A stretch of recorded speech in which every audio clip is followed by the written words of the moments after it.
បើអ្នកកំពុងរងចាំ iPhone ថ្មីឆ្នាំ2026នេះ iPhone 18 Pro Max អាចជាជម្រើសដែលគួរឲ្យចាប់អារម្មណ៍បំផុតជាដំបូង design មើលទៅមិនខុសពីចំនួនមុនច្រើនទេប៉ុន្តែគេរំពឹងថា Dynamic Island នឹងតូចជាងមុនធ្វើឲ្យអេក្រង់មើលទៅទូលាយនិងទំនើបជាងមុន Night Performance វាត្រូវបានគេរំពឹងថានឹងប្រើ A-Nicum Pro Chip ផលិតដោយបច្ចេកវិទ្យាពី Neptune ដែលអាចលឿនជាងនិងសន្សំថាមពលជាងចំនួនមុនសម្រាប់អ្នកស្រឡាញ់ការថតរូប iPhone 18 Pro Max អាចនឹងមាន Variable Aperture Camera ដែលជួយគ្រប់គ្រងពន្លឺនិងផ្ដល់រូបភាពស្អាតជាងមុនជាពិសេសពេលថតពេលយប់ថ្មក៏ត្រូវបានគេរំពឹងថាធំជាងមុនផងដែរដូច្នេះការប្រើប្រាស់មួយថ្ងៃពេញអាចកាន់តែងាយស្រួល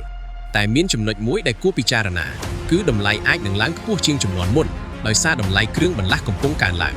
សរុបមកបើពាក្យចចាមអារាមទាំងនេះคล้ายជាការពិត iPhone 18 Pro Max មិនមែនជាការផ្លាស់ប្ដូររូបរាងធំទេប៉ុន្តែជាការអាប់ដេតខ្លាំងលើ performance, camera និង battery ដែលស័ក្តិសមសម្រាប់អ្នកចូលចិត្តថតរូបបង្កើត content និងប្រើការងារ